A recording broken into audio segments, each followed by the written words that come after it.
Bom dia, meus irmãos e minhas irmãs.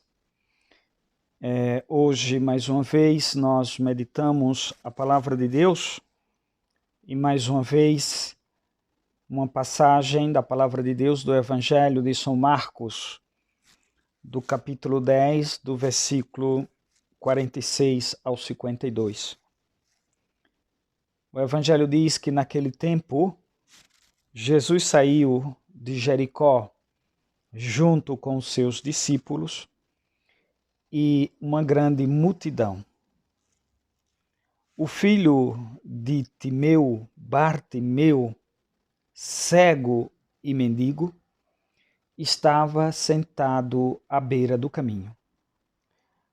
Quando ouviu dizer que Jesus, o Nazareno, estava passando, começou a gritar: Jesus, filho de Davi, tem piedade de mim. Muitos o repreendiam para que se calasse, mas ele gritava mais ainda: Filho de Davi, tem piedade de mim. Então, Jesus parou e disse: Chamai-o aqui. Eles o chamaram e disseram: Coragem, levanta-te, Jesus te chama. O cego jogou o manto, deu um pulo e foi até Jesus.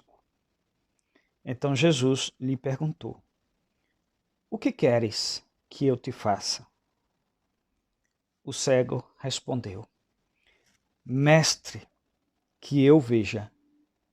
Jesus disse: Vai, tua fé te curou. No mesmo instante, ele recuperou a vista e seguia Jesus pelo caminho.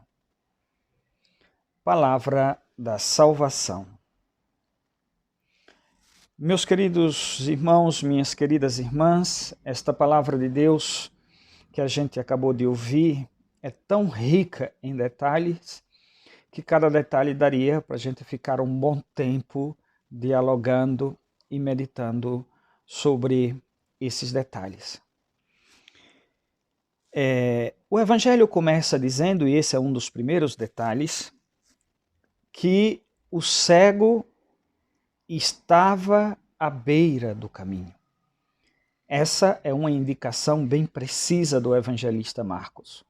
Estava à beira do caminho, quer dizer, estava à margem, estava excluído, não fazia parte da jornada da história ou da jornada do caminho. Era excluído, era colocado de lado. Podemos nos perguntar quem são hoje os excluídos, aqueles que vivem à margem do caminho, à margem da sociedade, que são esquecidos muitas vezes, que são colocados de lado. A gente tem aí uma lista infinita dessas pessoas que são excluídas. Todos os pobres, aqueles que são marginalizados, os drogados que vivem na rua, os doentes, os desempregados, aqueles que perderam a esperança. A lista é enorme. São pessoas que vivem à margem da sociedade. E aí nós podemos fazer algumas perguntas. Como é que esses que vivem à margem da sociedade tratam e olham ou cuidam deles mesmos?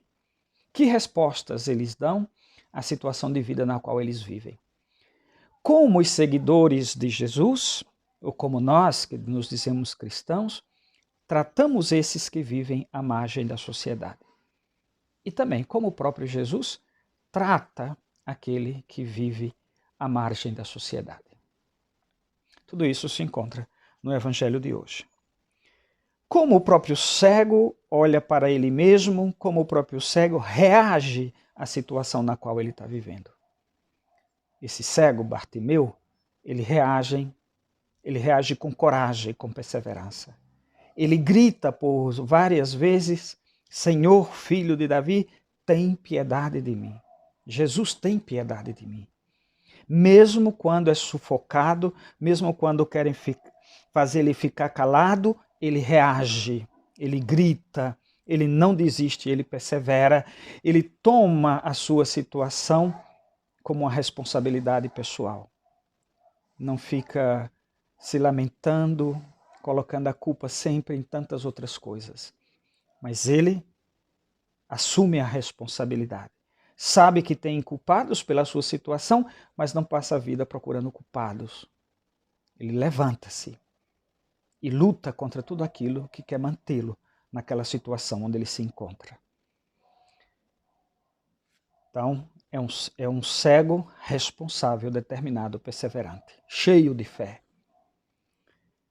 Mas como agem aqueles que dizem seguir Jesus, que compartilham o mesmo projeto de Jesus, em relação àquele que está à margem da sociedade, que está no caminho, na beira da estrada? Tem 3 reações referentes àqueles que estão na beira da estrada. O Evangelho nos diz, essa é a primeira reação, que o cego que estava na beira da estrada ouviu dizer que Jesus Nazareno estava passando. Será que nós também anunciamos para aqueles que estão na beira da estrada, Jesus, olha, ele está passando, ele está aqui, ele pode te curar. Recorra a ele. Quando ouviu dizer que Jesus o Nazaré estava passando, diz o Evangelho, alguém anunciou para ele, alguém disse para ele porque ele não via. Será que nós anunciamos Jesus para aqueles que estão na beira da estrada? Depois, uma segunda reação é: muitos repreendiam o cego para que ele se calasse. Os próprios seguidores de Jesus se tornaram empecilho para que o cego encontrasse Jesus. Podemos encontrar na igreja muitas almas piedosíssimas que, em vez de ajudar a pessoa a se encontrar com Jesus, afasta mais ainda a pessoa. Depois tem uma terceira reação. O Evangelho diz que alguns foram até o cego e disseram: coragem, levanta-te, Jesus te chama. Não ajudaram o cego a se levantar. Quer dizer, caminha com as tuas próprias pernas e vai ao encontro de Jesus. Levanta-te, coragem. Ajudou o cego, mais ainda, a assumir sua responsabilidade. É assim que nós tratamos aqueles que estão na beira do caminho? Em qual dessas 3 atitudes nós nos situamos? E depois tem a atitude de Jesus em relação àqueles que estão na beira da estrada. O que quer que eu faça por ti? E Jesus depois diz para ele: não fui eu que te salvei, foi tua própria fé que te salvou. Foi o fato de você se responsabilizar pela situação que você vivia, pegar sua vida em mãos, buscar ajuda, a tua fé. Foi essa tua fé que te salvou. Queridos irmãos, queridas irmãs, eu vejo aí nesse milagre, nessa cura de Jesus, não só uma cura, 2 curas. Aliás, eu não digo 2 curas, eu vou dizer 3 curas nessa atitude de Jesus. Primeira cura de Jesus. Ele restitui ao cego a vista física material. Mas não só a vista física. Jesus restitui também, aí é a segunda cura, a luz interior, a visão interior, que é muito mais profunda. Eu sou a luz do mundo. A tua fé te salvou. O cego vê não somente fisicamente, mas também com os olhos da fé. E a terceira cura, Jesus restitui a este cego, dar a ele novamente a dignidade de ser humano, de sair da mendigança, de sair do lugar de exclusão, de sair da beira da estrada e se colocar em caminho. E essa talvez seja a cura ainda muito mais profunda. Colocou o cego em caminho, em atitude de caminhada, rumo a um objetivo, a um sonho que dava sentido à vida dele. Que esta palavra de Deus de hoje nos ensine a sermos mais cristãos e mais verdadeiramente seguidores de Jesus Cristo. Louvado seja nosso Senhor Jesus Cristo.